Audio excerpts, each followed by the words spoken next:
plenty going on in state and local politics here in Michigan, as well as across the union, including the president's second State of the Union address last night. Joining us now to talk about that is Dave Dulio, professor of political science and the director of the Center for Civic Engagement at Oakland University. Dave, thanks for being with us again. Hey, Tyler, thanks for having me.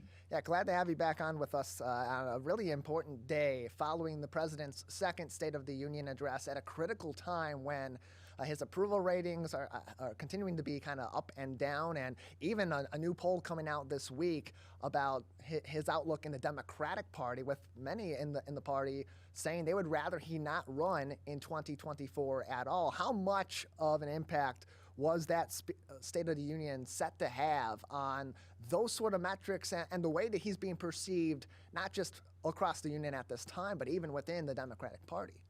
Yeah, Tyler, I think the biggest takeaway for me with the president's speech last night is it was the first re-election speech for 2024. He said, let's finish the job a bunch of times. And that seems to me to be a real likely theme for a re-election bid that we're told is going to be announced in the next weeks or months. I'm not sure how much Joe Biden last night changed the narrative about his presidency or got people to all of a sudden think that he's doing a bang up job. As you mentioned, his approval ratings are still underwater.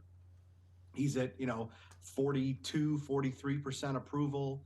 But the bigger factor, I think, last night is a lot of the folks that could run against him were in that room. And, whether they're senators or cabinet members, the vice president, right? I mean, it was always a long shot for us to think that one of those folks, at least in the administration, certainly not a sitting vice president or even, Secretary Buttigieg has been rumored to be a possible presidential contender in 2024. Certainly if Biden doesn't run, but, who in that room runs against him after a speech without any major stumbles, or at least that we, are out of the ordinary for Joe Biden, right? We know that he's got sort of a clunky delivery at times, but last night's speech was pretty typical Biden, and I wonder if it sort of sealed up the Washington establishment part of the party not going to challenge him. Now there's a governor out there who wants to do something, but right now it's Biden's if he wants it. And it's interesting, too, because of the enthusiasm he came in that speech with and the number of different points that he touched on that are positives for the Democratic Party and things they have been putting at the top of their priority list and have made some progress on. But a lot of the criticism that's come forth for President Biden's speech from last night was some of the issues that were not addressed, particularly the gripes he was getting from the Republican Party on national security and not addressing the troops directly, not going into a little bit more details about our defense going forward and his plans with our defense going forward, including support of Ukraine. And then, of course, the situation at the southern border, always going to be a huge sticking point for the Republican Party, but also going into more about his plans for immigration reform, too, that kind of reach beyond the Democratic side of the aisle. So in terms of those issues and the ways that he addressed those, how much of an impact could that potentially have, too, on the changing narrative around the president's standing in his party and as a potential candidate in 24 also? Yeah, I think in some respects, the speech last night was typical State of the Union, where it's a laundry list of items that the president wants to see enacted. And some are major issues and some are, relatively minor. I mean, he spent, I'd have to go back and look at the clock, but it seemed to me that he spent more time talking about resort fees at hotels and how those stick it to consumers than talking about the Chinese spy balloon. And I think that when, if there were, and I don't think there were many, but, the persuadable voters out there, I think that much of the speech is going to be forgettable because, the president can talk as much as he wants about about resort fees and baggage fees on airlines. But, when folks go to the grocery store, those are the prices that are going to, sort of punch them in the face. And I think that's what it, that speech didn't change reality for a lot of Americans, right? When they go to the gas pump, when they go to the grocery store, they are still fighting inflation every day. And I think that for a lot of folks, that the speech will be, even though it was pretty typical, I think will be quickly forgotten. Yeah, all eyes are on 2024. Former President Donald Trump already putting his hat in the race several weeks ago in a speech at Mar-a-Lago. As Dave mentioned, the President of the United States, Joe Biden, expected to put his hat in the ring here within the next few weeks as well, and still plenty to come on 2024 at the federal level. At the statewide level, Michigan could potentially have a huge impact on 2024 in the primary season. The state legislature did pass legislation, and the governor signed it in early February to move the state's primary date up in 2024. However, there are some special considerations with that because work still needs to be done in order to get that enacted in time for the 2024 primary. Where is that at, and how much could that have an impact on Michigan's influence in 2024? So the nuts and bolts of it are that the law that was passed and signed by the governor won't go into effect for about 90 days after the end of the legislature. So when the legislature adjourns, sine die is the formal term for it. When they adjourn, which usually happens in December, laws from the previous year go into effect after 90 days. Well, that would be after the scheduled primary date of February 27th. So there are two options. One, which isn't going to happen, the legislature could vote for immediate effect, where it would, if they had the votes, they could make it go into effect immediately rather than waiting those 90 days. Well, that would take a bunch of Republican votes, which they're not going to get because the February 27th date puts Republicans in a sticky situation because it would violate the rules that the Republican National Committee has set forth for the Republican presidential calendar.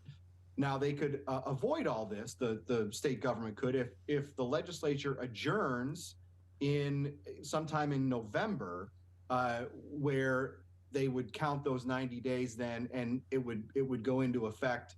The law would go into effect before that 27th of February date. So I think that, there's a lot that remains to be seen. And in terms of impact, there's a lot, again, left to, I guess the best answer is it depends.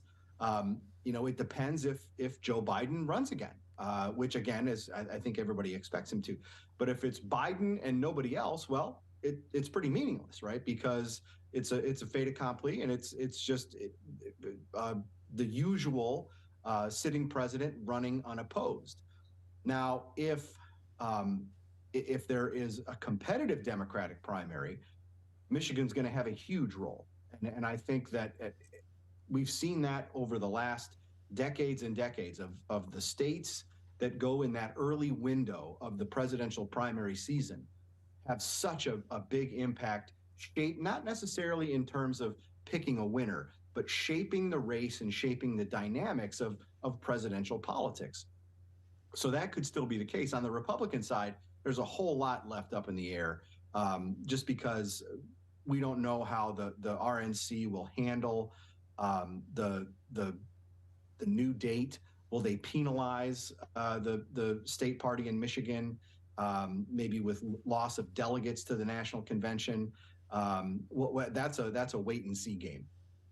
Yeah, and all this is going to have a big impact on 2024, as you mentioned. If that date does move up, that puts them right in the front of the pack, and we have seen in the past that Iowa, that New Hampshire, that South Carolina, those are the tone setters, and they're not necessarily predictive of who will get those nominations. We saw in the last couple of elections, candidates come from far behind to come back and win those nominations, including our past two sitting presidents, Biden and Trump. So, well, with Biden, right? You mentioned South Carolina in the early window last time, and it saved Biden's nomination, right? I mean, he wasn't going anywhere And then South Carolina rolls around, and he has this great victory, and that sent him off, and he's running. Yeah, we typically see, especially when it's an open primary where you have a number of candidates vying for those final few positions late in the primary season, and certainly for that final nomination at the convention level, that those first couple of primaries are really where you see the bulk of the field eliminated. They don't last very long. They're not sticking around for several primaries. Those first 3 to 5 are really where you get the tone set, and these candidates that are low in the polling or low in the results in those first 5 or so primaries, they're getting off the ballot at that point and putting their hats in the ring of other candidates, and that has a big impact on them too. That's right. That's what I was talking about, shaping the dynamics of the race, right? Where, the early states, what they really do is winnow the field, right? It may start with, and we've seen it in the last 2 presidential cycles where there are just more than a dozen in 2016 on the Republican side, and I think 17 on the Democratic side in 2020 that start out in this race to the nomination, and really by the end of the first month or so, it's significantly fewer candidates. So those first few primaries really help shape the field for the rest of the country. Yeah, next several months, things will start to develop it, and we'll start to get some eyes on 2024 and see how the stories behind that presidential election will really be beginning to develop. And then we're just a little bit over a year away from the action of the primary season beginning for the 2024 election. As all this is happening, it's a ton to unpack, Dave. So in terms of the Center for Civic Engagement at Oakland University, what sort of activities maybe are already on the docket or maybe considered for the next year and the next 2 years leading up to 2024 and that critical presidential election? Yeah, certainly as we get into the presidential cycle, probably starting in the fall, we'll do a lot of election-focused work. Coming up in the next couple of months, though, we've got a couple things that'll be on the docket, including one next week. The 22nd of this month is the 1-year anniversary of Russia's invasion of Ukraine. So we're going to get some OU foreign policy and international relations experts together for a virtual discussion Wednesday, the 15th of February at 7 p.m. and go through, sort of where we are after a year of this international conflict. And then in March, we're going to tackle the issue of the unfortunate rising instances of anti-Semitism across America.